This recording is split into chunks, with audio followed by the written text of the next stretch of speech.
Hey, good evening, everyone. Joseph Lombardi, aka N2SC4R. Welcome to another weekly podcast with N2SC4R. We didn't have one last week. I apologize about that. Just did not. I was so busy last week, and then I could not find another night to do it. But we're back after 2 weeks. I got two other guests with me, IDK player, and just. Oh, I'm supposed to say something. What's up?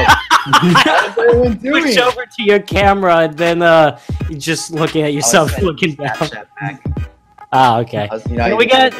We got Black Flags Matter here. Yo, what's up, guys? Good to be here. Yeah. So, IDK, you were saying something about your 100 Ways to Die video. Can you explain that to the viewers?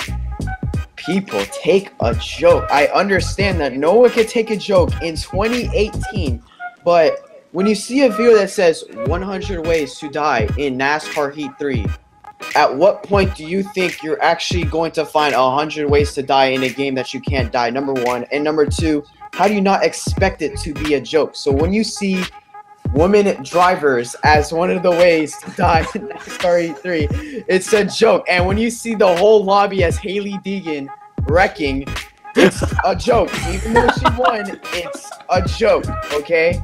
Relax. I joke all the time. By now, you should know this. I joke 24/7. I joke with my teachers. I joke with my parents. I joke on YouTube. Relax. Well, it probably makes sense now that you had the the one part you showed it, like the whole room was Hailie Deegan. But yeah, people need to take jokes. Like, she can obviously drive. She won. Right. So it's like, yeah, it makes sense. I mean, it probably would have made more sense if we put Danica Patrick, but I mean, yeah, that would have been, that would have made more sense. Well, we already did too many jokes with Danica Patrick. Everybody would be probably accepting that, but then when it's Hailie Deegan, it's like, nope, you're terrible joke. Bad. No, IDK, man. Hey, you terrible joke, man. You gotta be careful.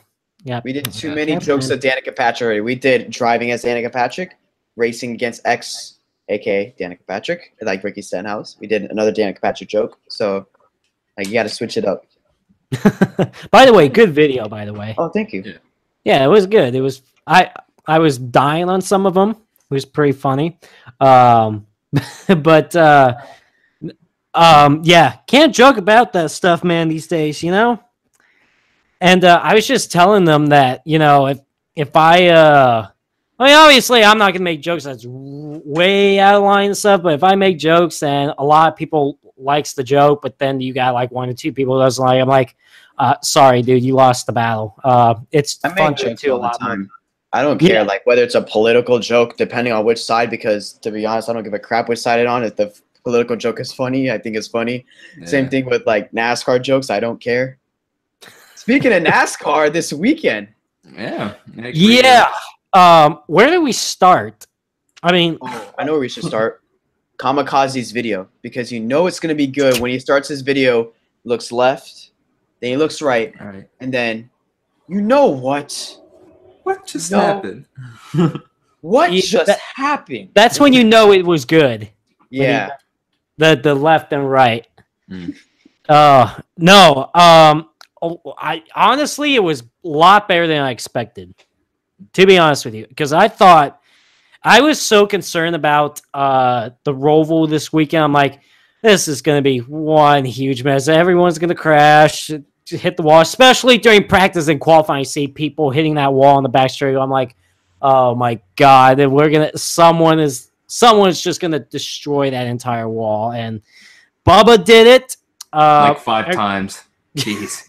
He's so scary. He's so bad. I will give him this.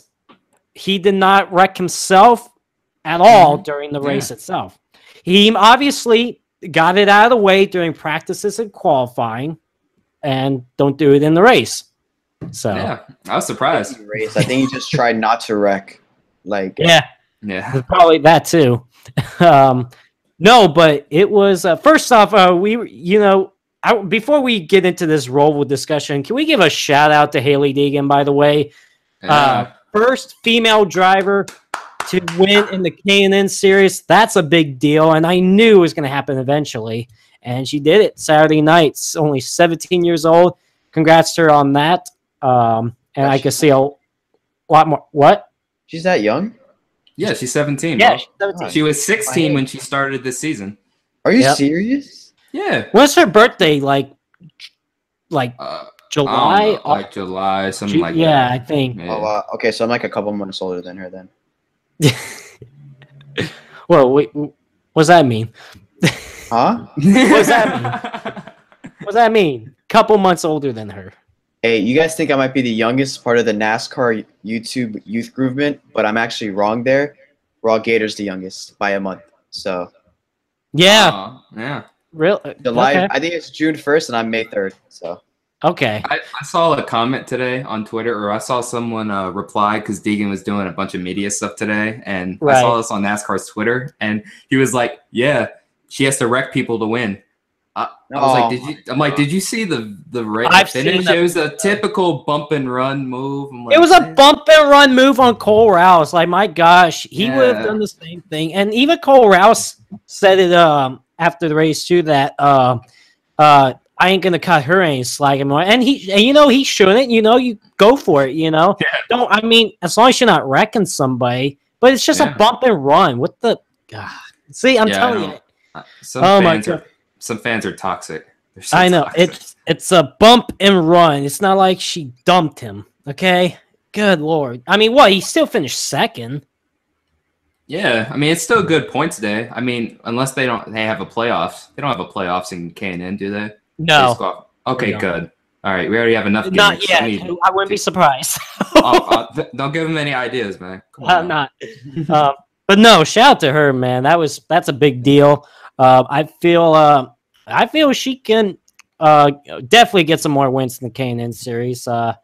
And who knows? Maybe a win in the actual top series of NASCAR too. That would be pretty cool too. And I mean, in the video I had uploaded on Sunday after the Roval, I had said it, when I found out, and I did. And by the way, I was like the last one to find out, it seemed, because I was on Twitter. I was like, everyone was like going crazy. And I was like, did Deegan win? Because I was busy watching college football and I didn't even check Twitter for like 20 minutes. And then everyone was like, yeah. And I was like, huh. And I wasn't surprised. I was like, she's been running consistently all season if you kept track. And I explained that in the video. She's worked with 3 different crew chiefs this year too, which is interesting. So it's kind of like Lightning McQueen. That's the 3rd one this season. That's the 3rd crew chief this season. Something like that he fired or something like that. I don't know if that's done on purpose to get her to work with more people or something like that. But I mean, still been running really consistently. I guess the only thing I didn't like is that in the race before that, the Las Vegas dirt race that I was working at, and I actually got to meet her for a little bit and all that. She finished 2nd. So I'm kind of like, damn, the next race. And I was kind of thinking in my mind, watch her win the next race. And she goes on and wins the next race. She did. Yeah. She did.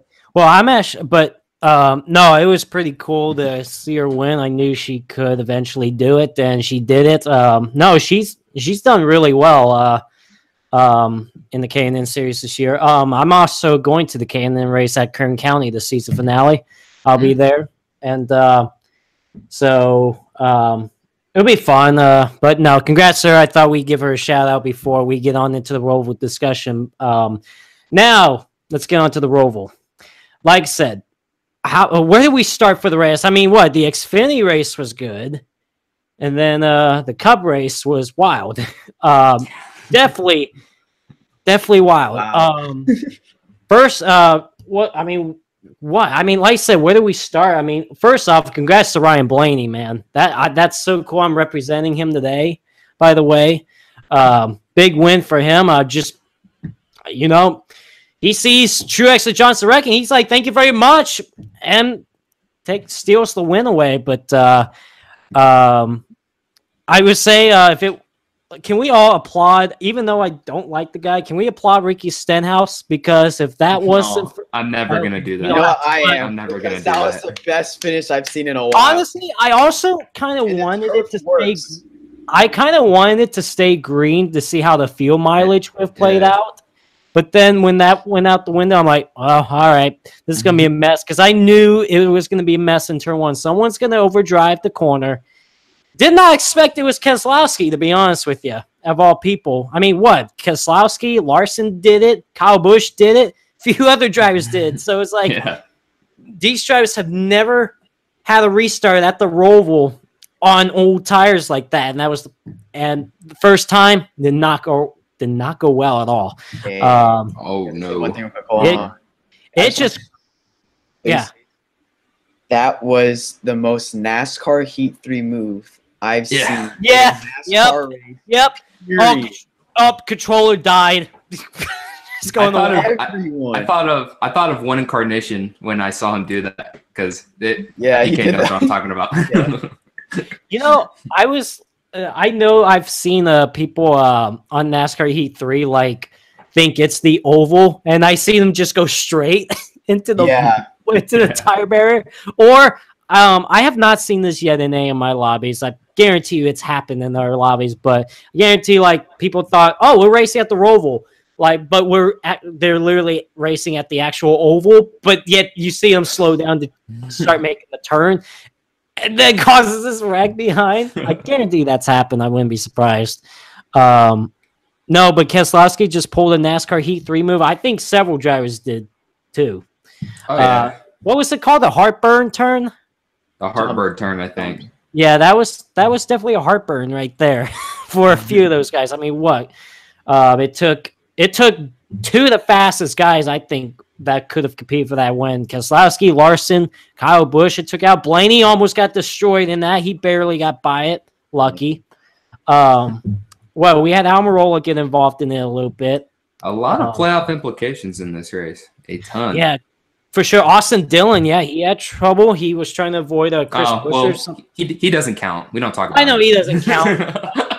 He was one of them. I thought Almirola was done after he hit that wall the first time. I know. When he was avoiding Byron.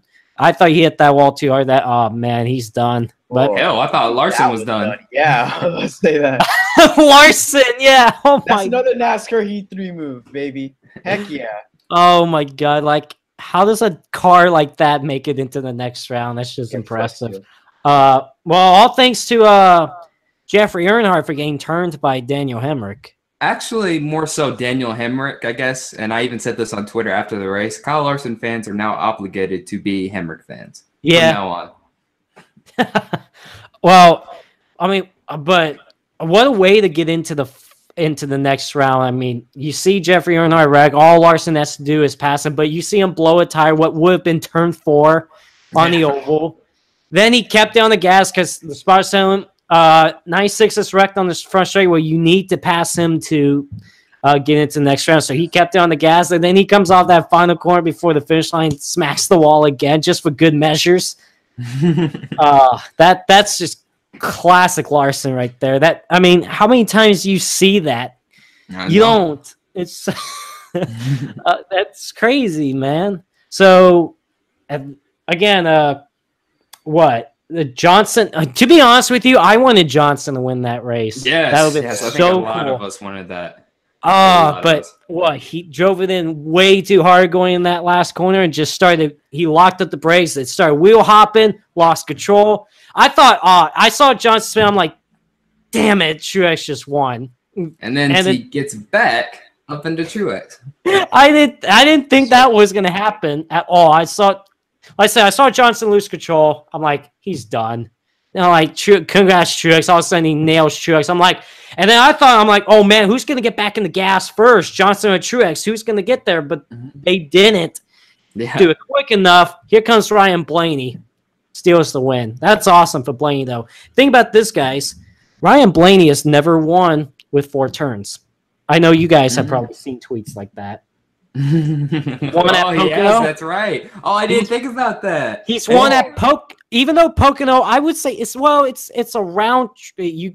All you do is turn left, but it's 3 turns. 3 turns, technically. 3. The Roval, 17 turns. Yeah, he's never won on a 4-turn racetrack. Yeah, that's interesting. He will pretty soon, though. I didn't know that until I saw a tweet like that this morning. I'm like, that's true. And one last thing, guys. I think NASCAR, I would say mostly drivers and race teams, I think they found out the proper way of picking up sponsorship. Oh, yeah. Look at Chris Buescher and J.J. Yeley. I mean, J.J. Yeley just ran over a banner, picked up a Bojangles sponsorship. That's the new Aero package.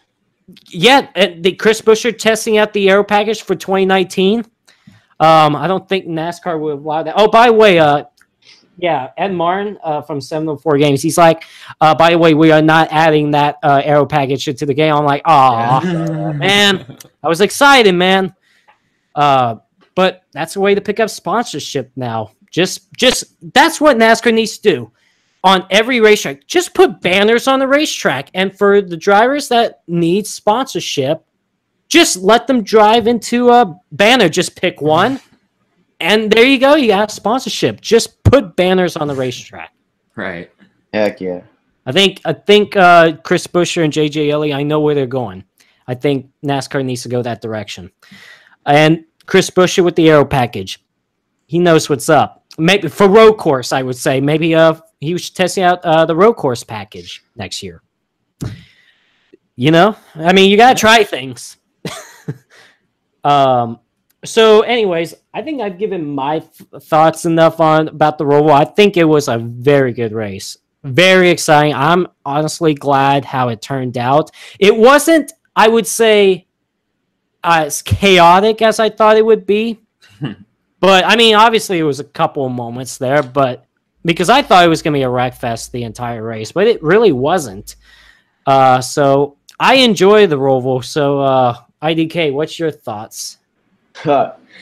Okay, so I'm going to take a joke, all right, because I saw this on Twitter. It was like when the person that does nothing in the group project gets full credit. That's exactly what happened to Blanket, because he totally, nobody knew he was in third, okay? I don't know why NBC on the last lap, first place, wanted to show the battle for, you know, the position, like the playoff crap, whatever, because it would have been so much better just seeing Truex and Johnson battle it out. But I screamed like a little girl. When I saw Johnson lock up and I saw smoke, I started screaming with my cat in my hand.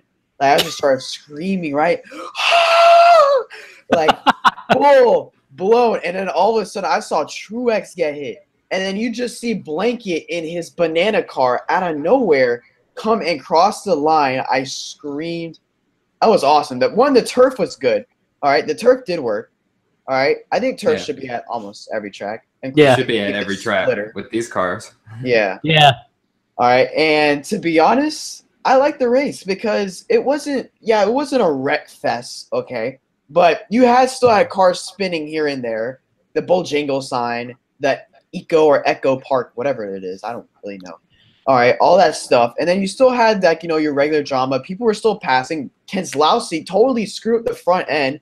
Larson about to pass him, and then Keselowski piles back. The whole race was good. I don't know what you guys think about the turnout.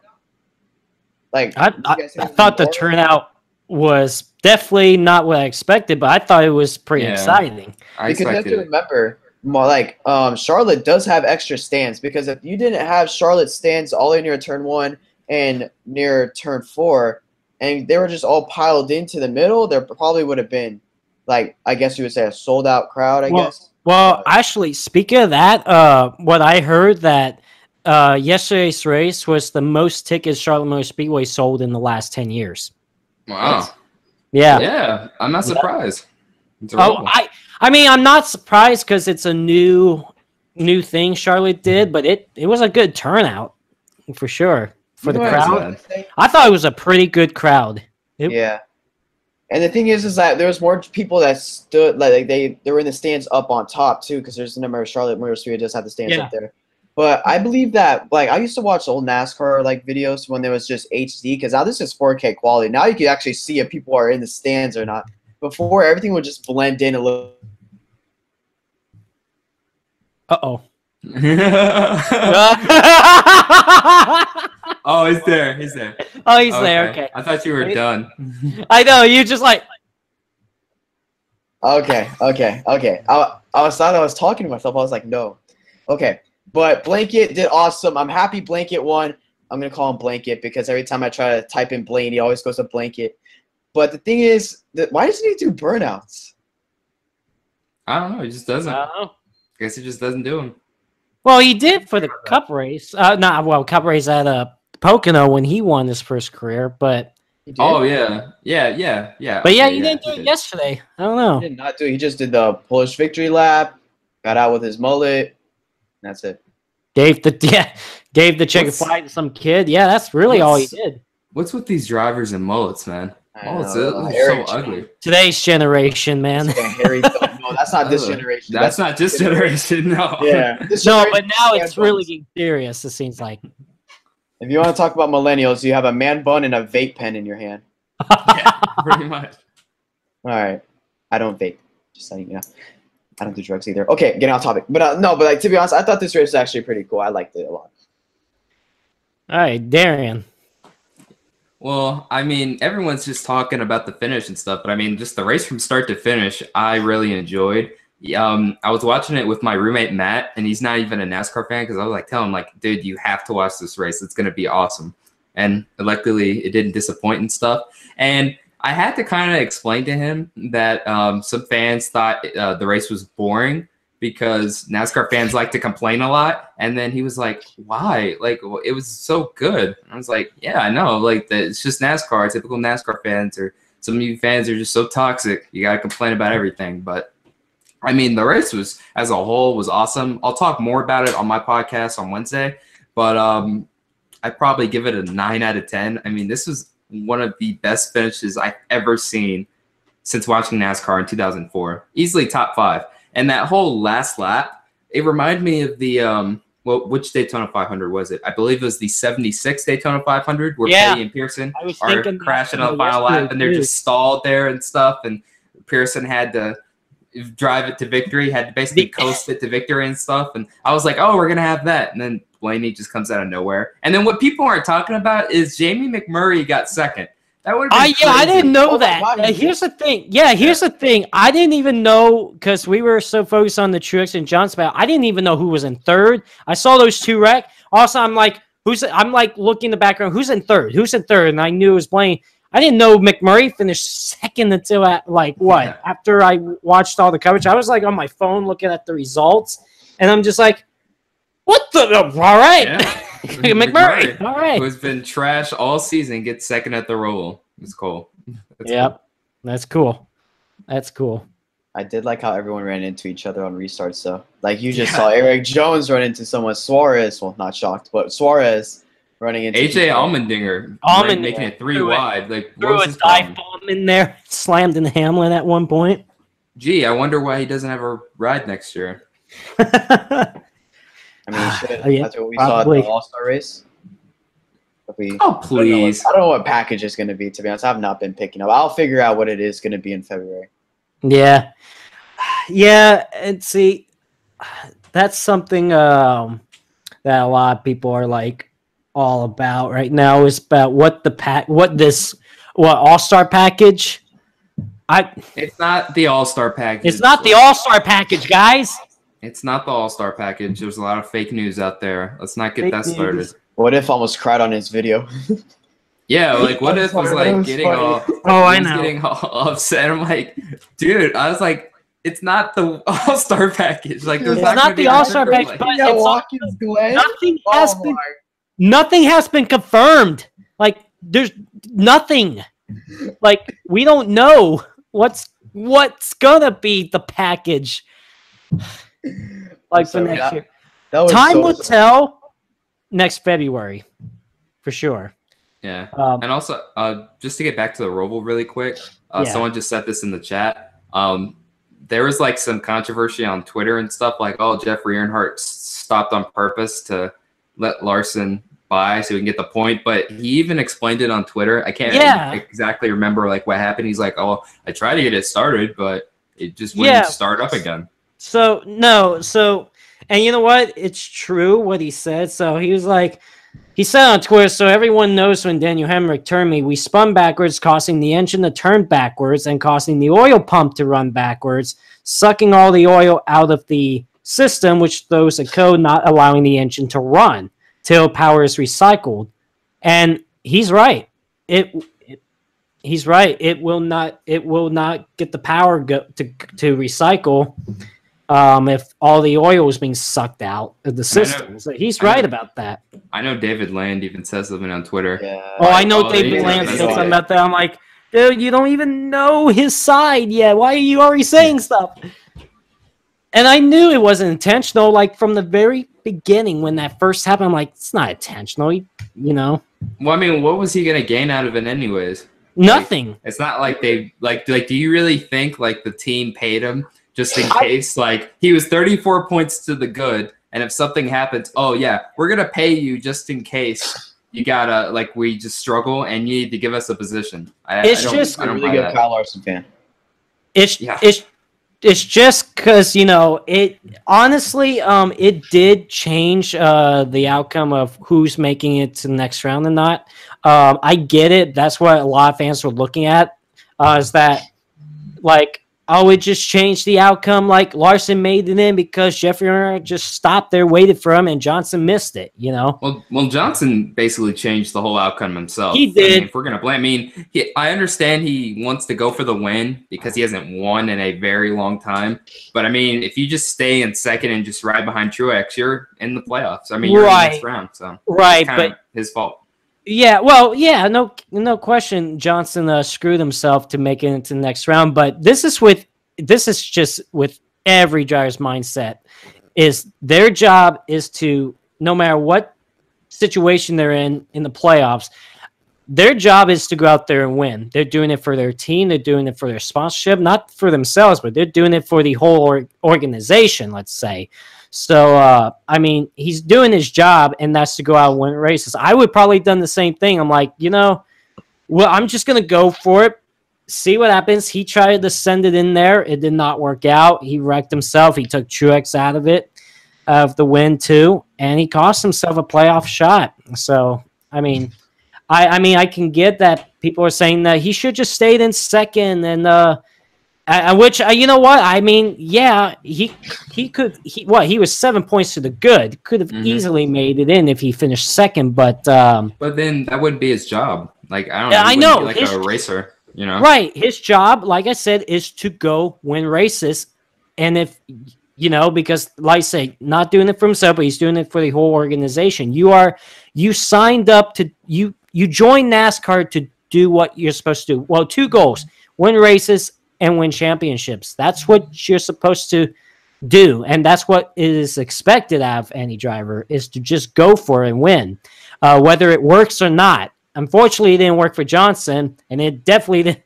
I wouldn't say it didn't work for Truex, because it was Truex, but he just got taken out under unfortunate circumstances. I mean, Johnson's car was already out of control. Nothing Johnson could do avoiding Truex and stuff. So, It just it bit Jimmy pretty bad, but he was just doing his job, and that's to go win races. So I don't think Jimmy did anything wrong. You know what? I gotta give him this. He had the balls to go for it.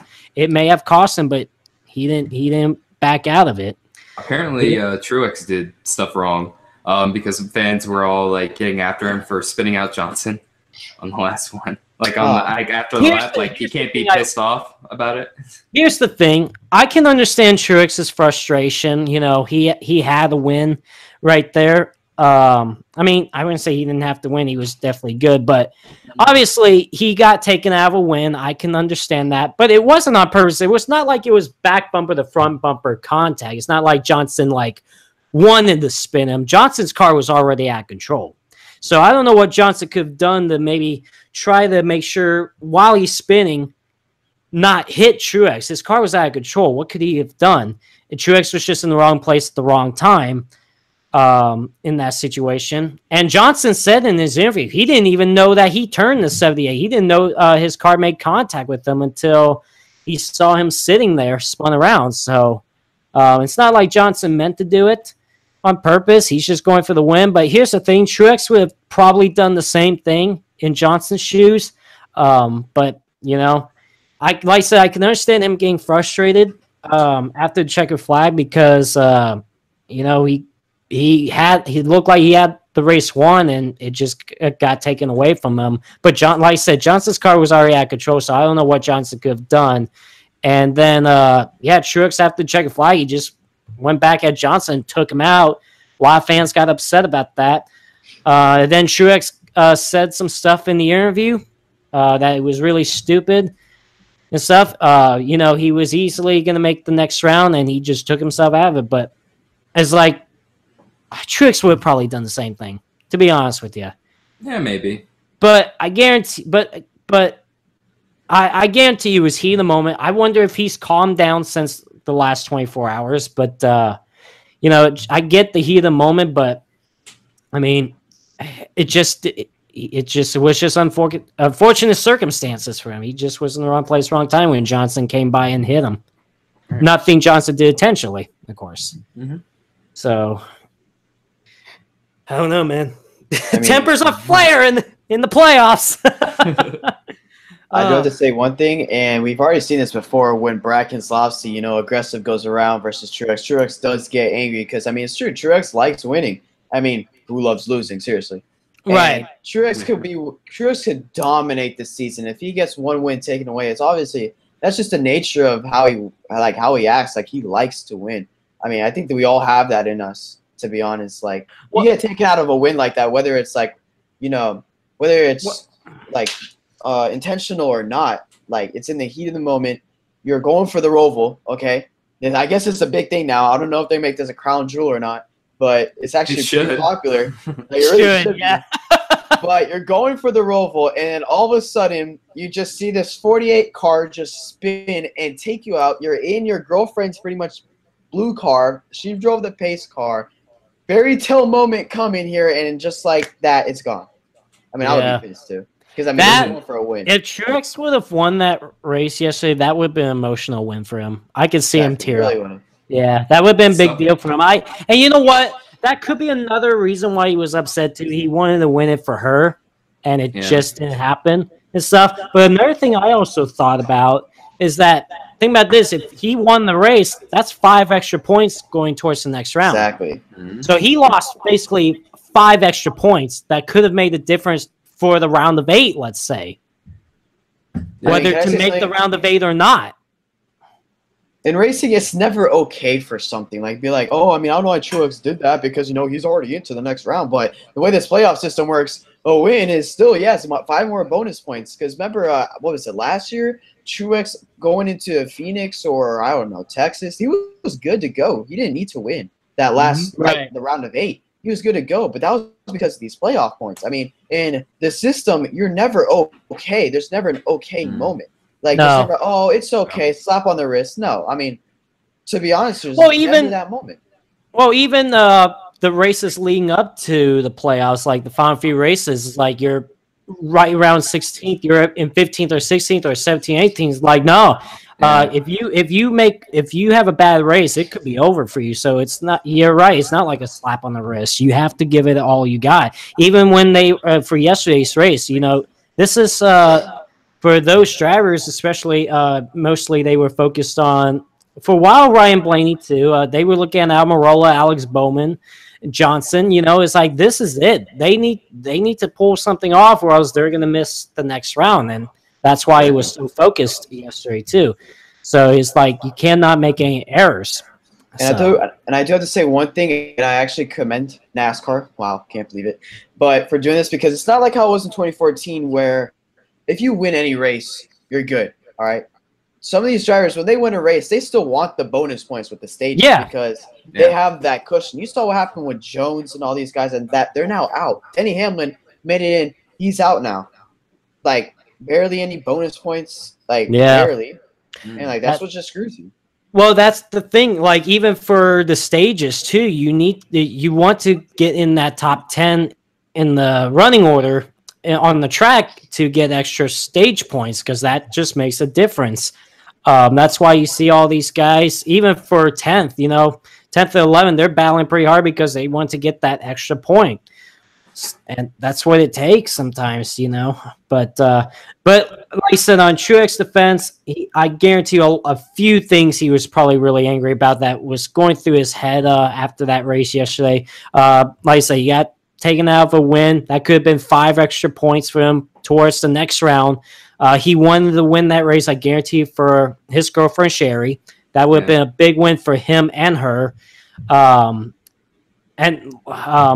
You know, I like I said, I guarantee that's, you know, it's just, you know, you want to win at the Roval too, the inaugural Roval. That could have been it too. But It's just it is what it is. Unfortunately, you can't go back and change it. You're gonna have to go to Dover this weekend and just do what you've done in the other races throughout the season. Just go out and win. Just go out next week, try to win there. That's all you can do. Can't really get frustrated about what happened last race. You just have to keep moving forward. I guarantee you, he's calm. I would assume. Yeah, I was maybe about to say that. I'm pretty sure him and Jimmy already talked. Yeah, well, what was Clayton Hughes? His spotter was really pissed too. I mean, I would be. Yeah, of course. Yeah. You lose a Did you race guys- by a couple feet. It's like Cars 3. I mean, like the Yeah. movie Cars, the first one. Like you're barely there. Yeah, but did you hear his radio communication? No, I ain't hear nothing. I'm waiting for Radioactive. So, Yeah. they NASCAR YouTube page uploaded a video of like the final lap radio communication with Truex, Larson, Johnson, Blaney. I think just those 4 drivers, and Clayton Hughes just was really pissed off with the 48 team, and even the 2 team he was actually pissed off with too, because if you remember early in that race, Keselowski turned Truex as well, same corner. So he was like, he was saying to the 48, I need you to go wreck that son of a bitch, and also the 2 car as well. So Well, I mean, you also have to remember that this team is shutting down. They want to win every race they can by now. I know. For a championship. and You you know can't what? be mad at That's Truex. also- I'm sorry. that's- You really can't. That's also that's something I didn't point out. Wow, I'm surprised I didn't think about that. But yeah, their team is shutting down at the end of the season, so I guarantee you that's a frustration as well. You still want to go out on top of your game with that team, and I guarantee you just losing it like that's just going to create frustration.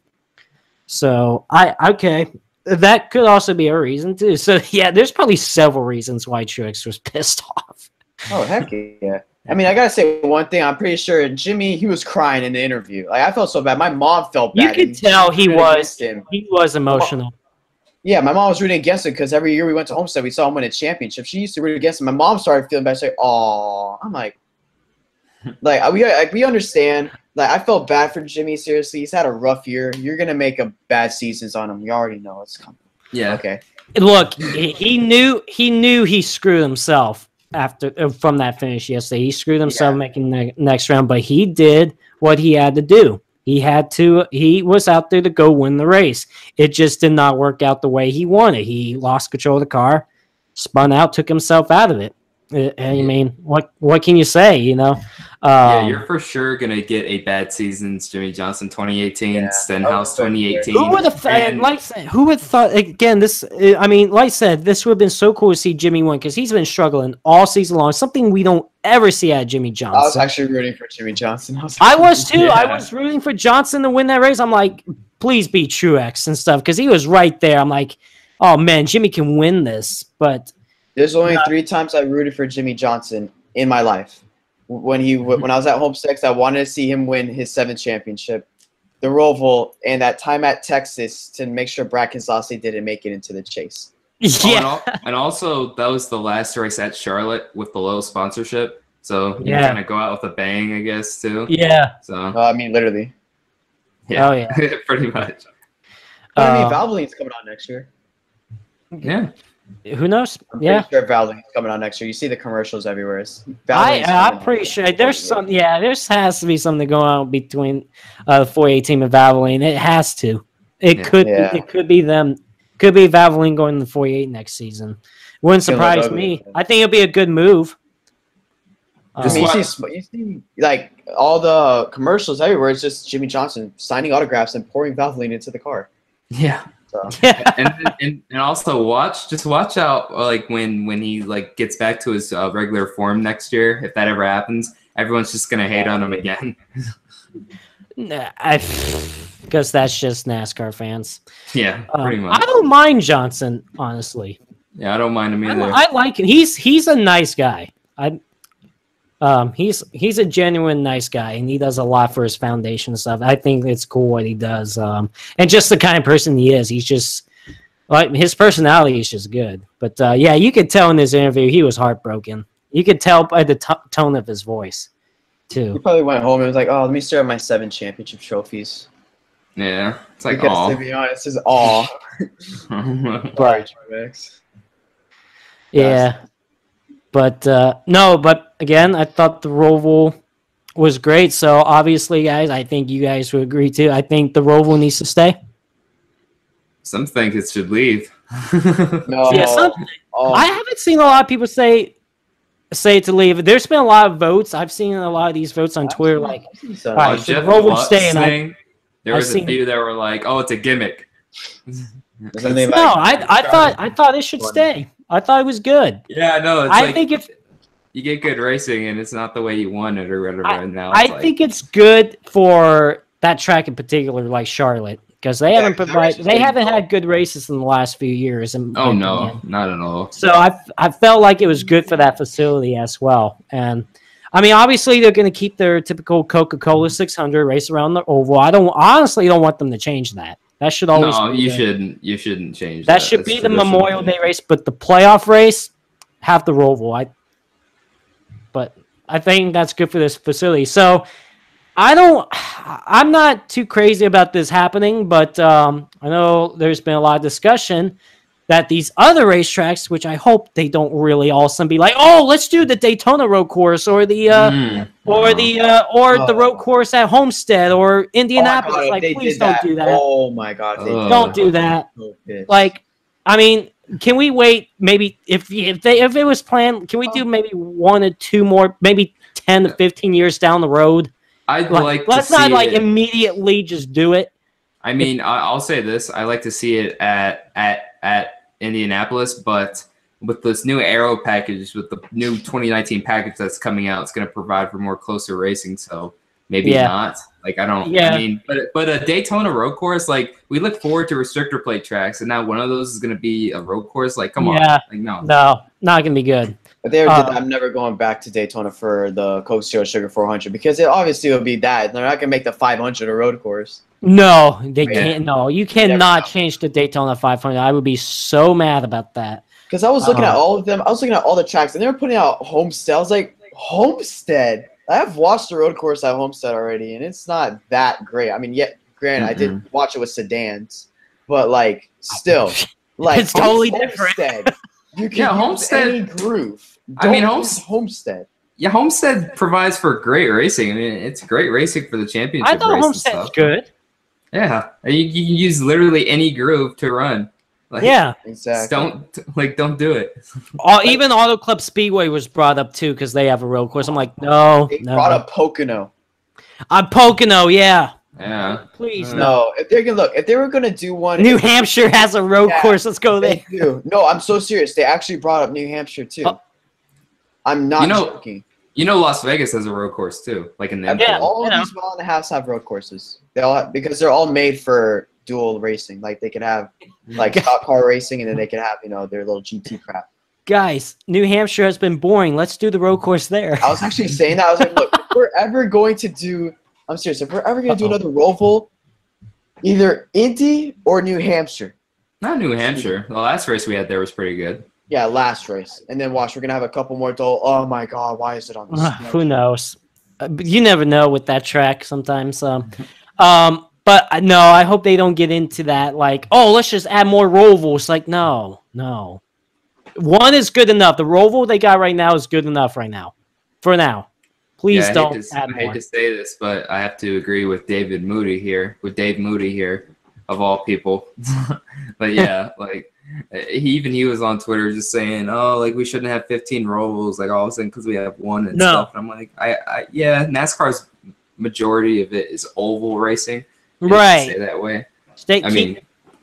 Keep it that way. I think maybe 3 or 4 road courses. And I'm talking about Roval, but like, you got Sonoma, Watkins Glen, you got the Roval now. Even if they add maybe one more road course to schedule, I wouldn't mind if they add a 4th one into the schedule. That wouldn't bother me at all. If it's like let's say Canadian Tire, Mid Ohio, Road America, I don't care. Just don't add another Roval.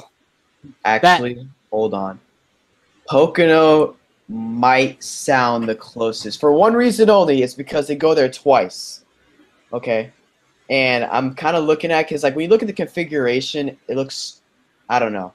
I'm not a Roval master, but New Hampshire's look cool because you go to the backstretch and they stop and they take you outside the track like NASCAR Unleashed type way. Then you come back onto the track.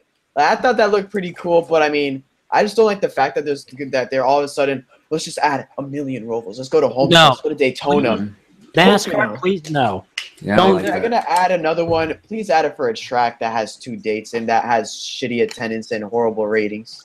Yeah, but don't do it like 5 or 10 years down the road. This has to be like way later on. Not like, please. If they ever thought about doing that. Speaking of road course. Go ahead. Oh, I was just gonna say like one last thing. Like, I mean, what about adding like Road America or Mid Ohio to the Cup Series schedule? You know, Well, like just Maybe add it's another time. one. I Look at the guess. truck races there. I mean, I guess another. Stands. They need to add stands. You can't be Yeah. having Yeah, stands sit on grass. that it's like, oh, don't be afraid of bugs. No, I get your point, but I mean, we have 4 restrictor plate races. Might as well have 4 road courses, I guess. While we're at hey, it. why not? I wouldn't mind if there's 4 road course races for the Cup Series in a season. That would be pretty cool. Just as long Max as of just as long as Las Vegas keeps both their dates, I'll be fine. Yeah, Yeah, honestly, I 100% thought the Vegas race was pretty good. That was Anyways. hot. They're talking about moving it tonight though, but it's for another. Oh, situation. Really? Are they for next year? Yeah, for the playoffs, there's already talks. They're trying to get NBC and NASCAR. Here's the thing, because I can understand maybe for a fan's health perspective of things, like understanding and make it maybe better for the fans, because it's September. The heat there is pretty bad in September. Yes. I can look at it that way, and who knows? It may provide good racing. Have a night race at Vegas. Well, some of those fans are idiots. They were drinking beer. They were drinking beer, so they're like, "What are you doing? You should have known better." I mean, what? You guys, even the track said that, please be hydrated, drink lots of water. Oh, did Apparently you see, a lot of by the people way, get I wanted to ask this. During the race weekend, did you see that little, like when they did the little stay hydrated video with Pit Boss? Did you see that? I did not. I was like walking around all over the place. Oh, okay. Well, that was just me, by the way, if anyone saw. I had to do that, so. Oh, okay. Yeah. I'll never forget watching TV and I see Darian just come out of nowhere in the background. Yeah. Yeah, I did that on purpose, too. Oh, during Harvick's interview? Yeah, because I saw, like, my boss, Neil Reed. He was in the... Oh, go ahead. Right. Oh, he was in the golf course. I mean, golf course cart, and he pretty much. I was about to go towards him, and I could have gone the other way, but I was like, you know what? I'll just go to the golf cart in the like the long way, so I can get on TV. Did he say something? You know what was funny? Oh. I noticed in the background when Harvick was going back to his golf cart and Stewart too, that you're just standing next to it. You have one hand in your pocket like this. Just all cool. Yeah, pretty much. I was just like, you like looking all cool and stuff with the sunglasses. You look wait, cool, wait. man. When who went back to their golf cart? Harvick and Stewart. Oh, okay. Yeah, I didn't see Stewart beside me until last minute. I was like, I know. oh, I okay. remember you I was telling like- me that. You're like, I was like, well, cool. I was like, Yeah, oh, that's awesome. Tony But- Stewart's becoming Campbell Chunky Beef again. Yeah, hey, he's short. He's a short little guy. It's like a Oompa He Loompa. is. I was surprised how short Tony is, actually. Yeah. When I first saw him in person, I'm like, wow, he's actually short. He Chunky, can but still he's kick short. someone's ass though. Jordan gone through a water bottle at him. Yeah. Oh, Tony Stewart's a tough guy. Don't mess with him. No, but speaking of road courses, what about Sonoma adding the carousel back? That's Oh. Yeah, awesome. I never watched Sonoma with the carousel, so I don't really know. Apparently, a lot of people love the carousel, but for the fans that watched it back then, they love that layout. And when they changed it to the layout they've been using for the last 20 years, they're like, no. I like the carousel idea. Going for their 50th anniversary, go back to the layout when they first started Sonoma. That's And pretty if it's cool. good, just keep it. Like, just keep it for the rest of the time there, I guess. I haven't seen anything about if they're gonna just do it for. I would assume they'll keep it and stuff, but I only saw it for only 2019. So I'm like, no, just keep that layout, keep it. I don't know. I mean, who knows? We're not gonna know until after that race weekend or something, or later on afterwards. But I thought it was a cool idea. 50th anniversary started off as the layout that they started. I think it'll be a good race, in my opinion. It'll be interesting. It'll be interesting. Yeah, I'm excited about that. It's almost gonna be like what IndyCar actually used to. Now, obviously, IndyCar ain't going back there anymore. But it's almost like IndyCar is done there. I didn't know that. Yeah, it was their fun. They're going to Laguna Seca now next year. Okay. Which I'm honestly trying to go for that race too, because I haven't been to an IndyCar race since like 2014, and I'm like, I wanted to go to the Auto Club race in the IndyCar series so bad, the final one they did in 2015, but I was up in Sonoma that weekend, so I was like, and it was a good race too. But they're going to Laguna Seca, and I'm actually going to try to go to that race next year. I think it'd be cool. Sweet. I think about going to an IndyCar race someday, but I don't know. I don't know if I'd be very well welcomed there, to be honest with you. Going all Bubba Wallace gear. Yeah, if I go in NASCAR gear, they'll probably treat me badly. Dude, I think you can nail a Bubba Wallace impression. Like, get the fire suit, sunglasses, the hat. You can nail it. He I don't know, man. Like, he got that country accent though, so I can't. That's true. No, I'm talking about looks.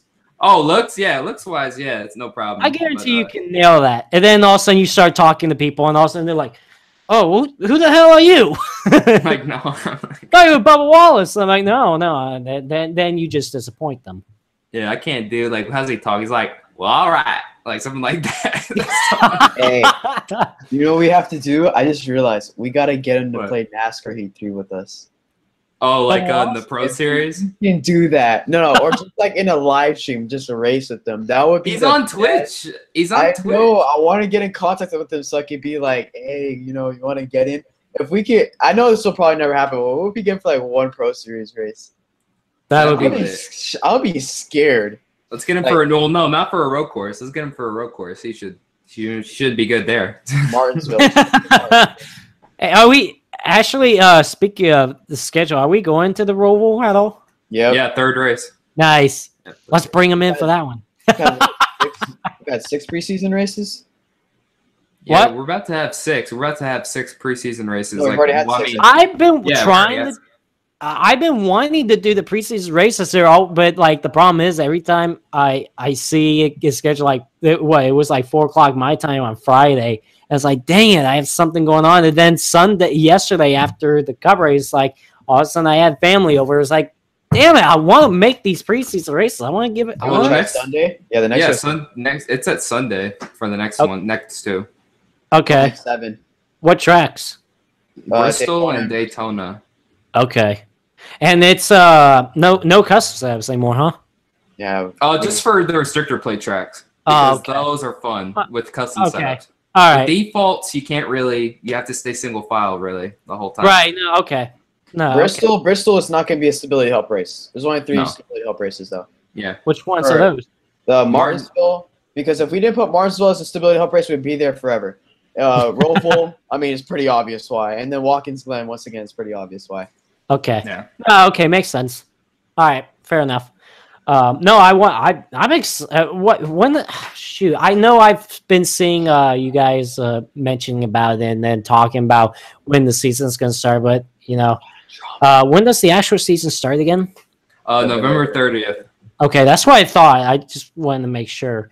I know it was around the end of November, but no, that's cool.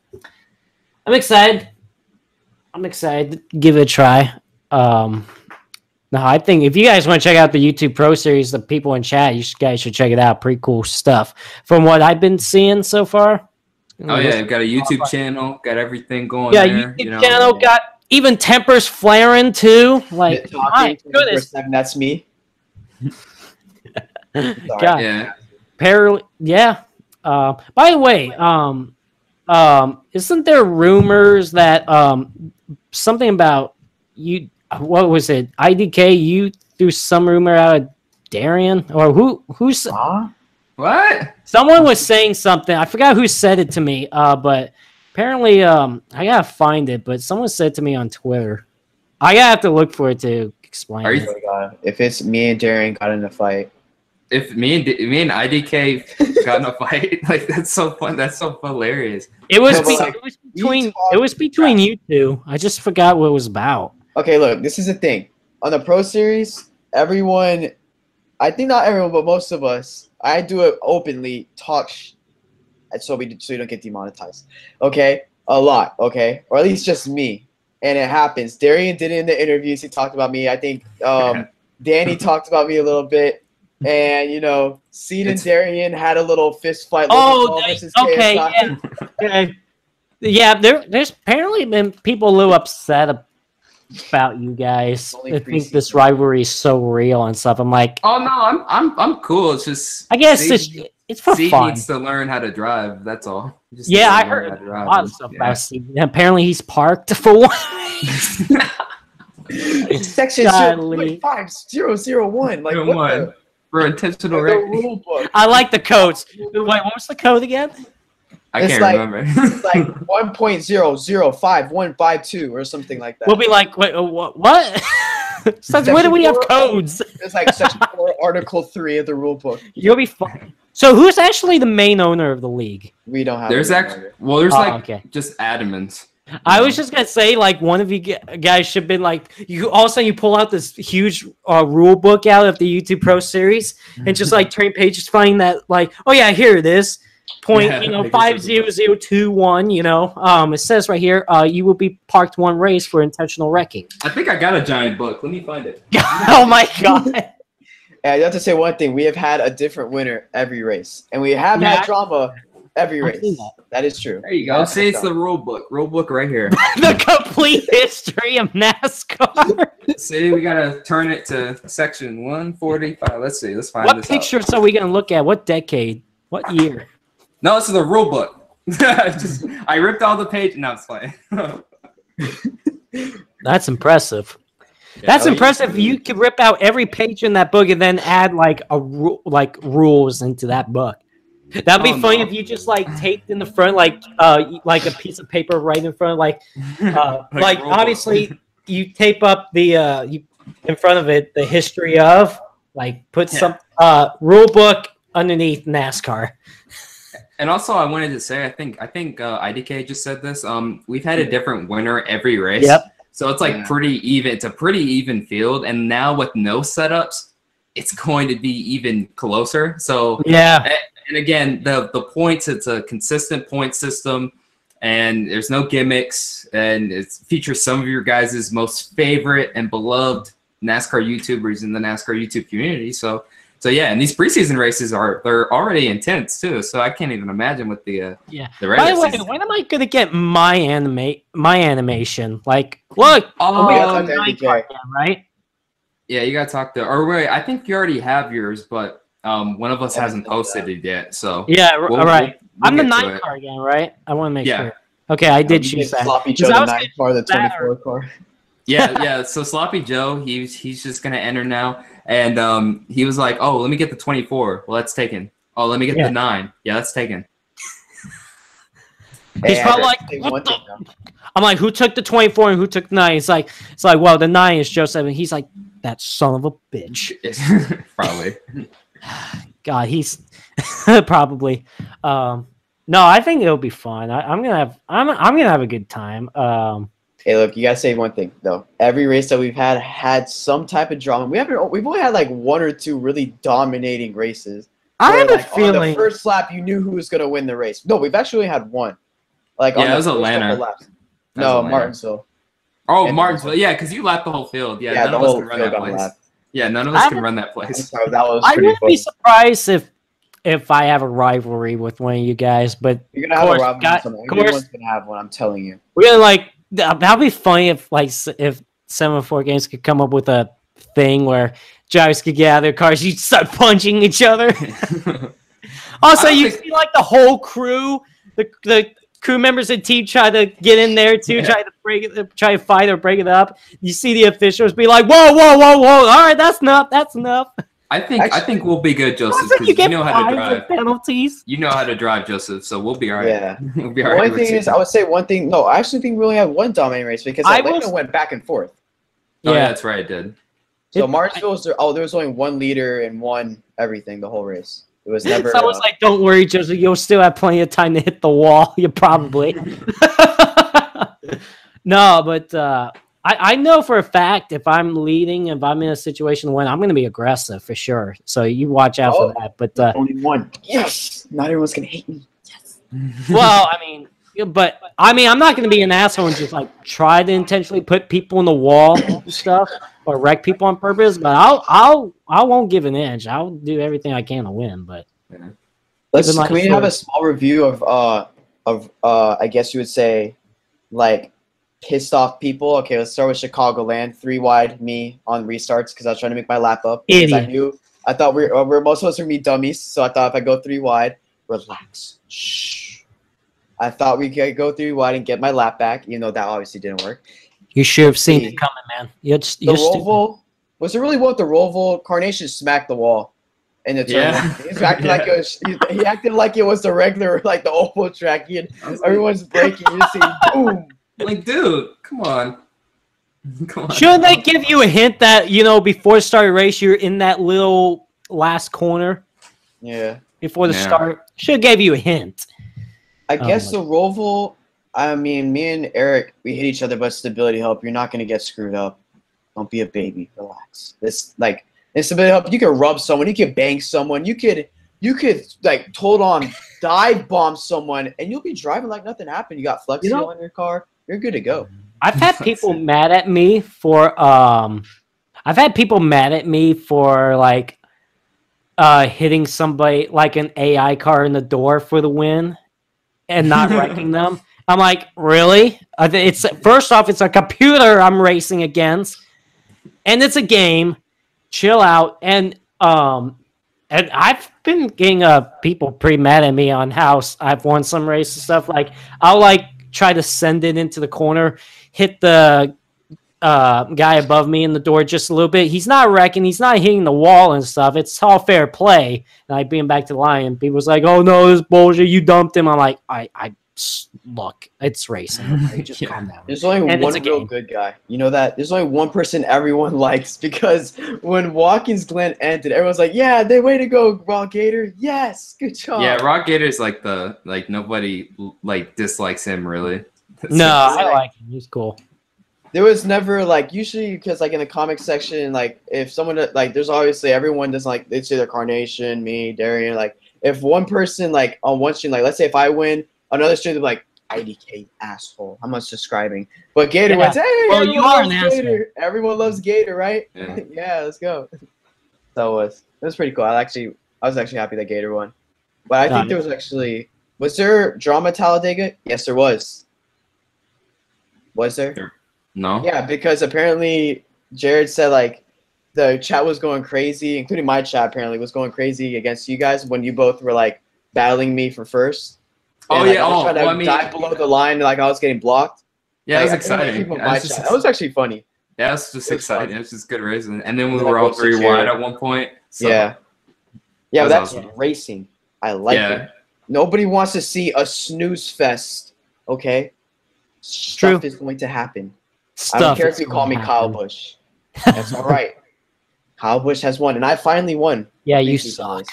I've won a preseason race in dominating fashion. I need to have to chase Elliott personality then if I'm going to be driving the 9. Just like if I get dumped by somebody, all I'll do is a classy way of just running somebody into the wall like he did the Hamlin, at Phoenix. Right. Oh, of course. Just classy, nothing too crazy. Just like, hey, you may have done something really bad for me, but I'm going to be the nice guy out of this and only do a classy way, okay? So, no, I'm excited for the series. I'm excited to join it. And it's most of the race is going to be on Sundays, right? I mean, for regular season, we're talking about like Fridays, Saturdays, something like that. Cool. Try and switch them around there. The season will be over, so. Yeah, So, okay, yeah, cool. Fair enough. No, fair enough. All right, so guys, now that we've talked about road courses and the Roval and YouTube, NASCAR 4. let's get on last discussion. I want to point out the upcoming NASCAR weekend at Dover. The Monster Mile is the first race of the round of 12.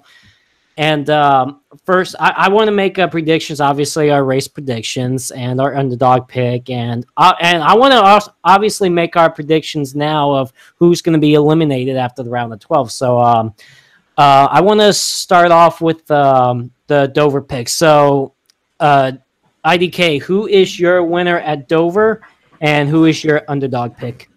Oh crap! Who's still in? That's what I'm trying to get. It could be just anybody. It doesn't have to be a playoff driver. Okay, I found my old list. So Yeah, can you show me that list actually? Because I totally forgot who's in.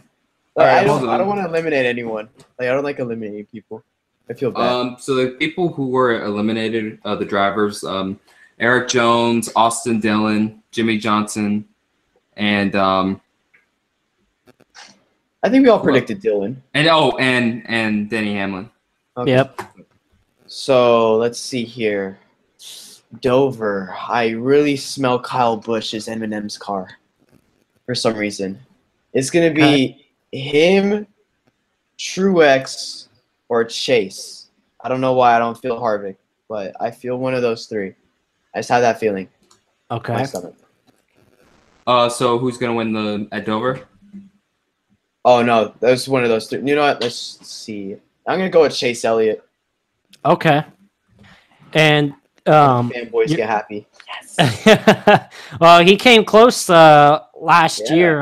Got passed with 2 laps to go by Kyle Busch. That was heartbreaking. I remember that. I'm like, damn it. I remember how heartbreaking that was. Skittles, yeah. Well, what? He was driving the M&M's caramel car at the time. Like, damn M&M's caramel. Those are good, actually. I'm not gonna lie. Oh, can I ask you a question? Wait, hold on. Just real quick. Yeah. Are we gonna bring back that that person that made all those jokes back in 2013 and 2014? Remember that for the confusion. Someone help me. Hold on. The NASCAR, we know what you're talking about. The thing that they have in Vegas every year, the award ceremony, or the banquet, whatever. Oh, right. Oh, that guy? Oh, Yeah. what's his name? I don't know. You guys I don't like think it? so. I mean, I thought it was pretty funny in 2013. Oh, the comedian guy? Yeah. Jay yeah. Moore? Jay Moore. Oh my lord. Yeah, you need to bring him Okay. back. All right. So who's your underdog?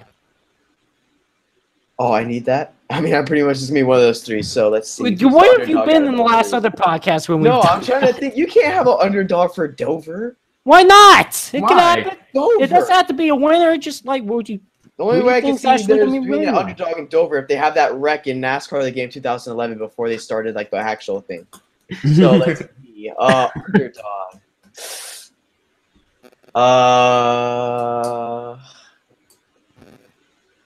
Wait, it's just coming to me. All right, I gotta think. Let's see, who do we have here? Boyer. Definitely Boyer, yes. Okay. An underdog at Dover? I mean, where else is there? Who else is there? Like what other underdogs for Dover? Like a Menard or a Suarez or something like that. No. No. The closest thing we could get to an underdog are like the top drivers for Dover. Okay. That's it. That's it. What about you, Darian? So since I have my podcast on Wednesday, I'm not gonna say like my winner and like who's gonna suck pick, but since I'll just say the underdog pick, just give a sneak peek. William Byron, I think, a good underdog for Dover. He was decent. 20. He was decent there. I could see him getting a top 10 there. I mean, he was decent there in the spring. So I mean, I could see him having a pretty good run there. So yeah, I got to pick Byron. Okay. As my underdog. Okay, my race winning pick, and this might be a little surprising, may not, but he's finished top 5 the last couple of Dover races, and I feel it would be maybe wouldn't be surprising, but Clint Boyer. Yes. Oh, is your winner? Yeah, that's my winner. Yeah, I can see that. been consistent at Dover, top 5 consistently. So I can see Boyer maybe pulling it off. My underdog pick is Suarez. Top 25, baby. Yeah. He's actually ran well in the last couple of Dover races as well. So I'm going to say Daniel Suarez is my underdog pick. But yeah, Clint Boyer as my race winner. But I mean, for real, it might be Harvick or Truex or Kyle Busch. Might be one of the. I wouldn't say. I still don't know if I still want to call them the big 3. They haven't even acted like the big 3 the last few weeks. So but Boyer. I say Boyer.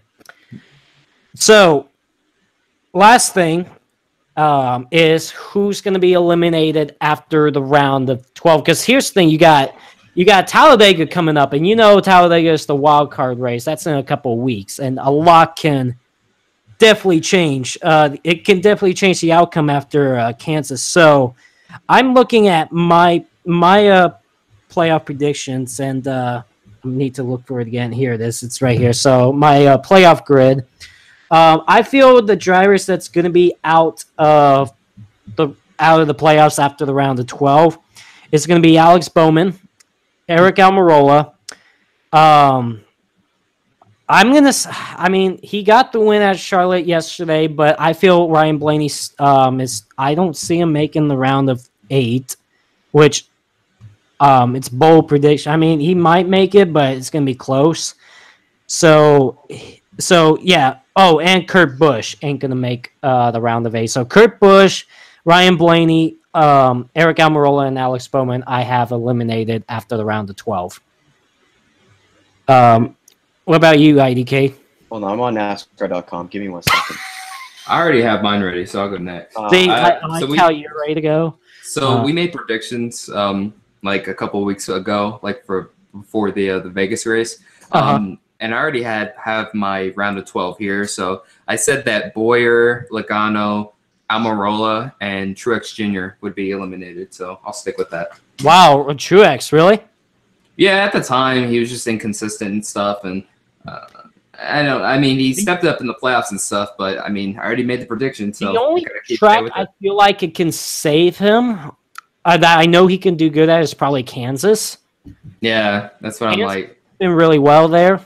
He's got a win there. He finished second in the spring. I feel like Truex can do well at Kansas to save him. These playoffs are so just unpredictable. So it's like you can't really I didn't expect Hamlin and Jones to be out so early.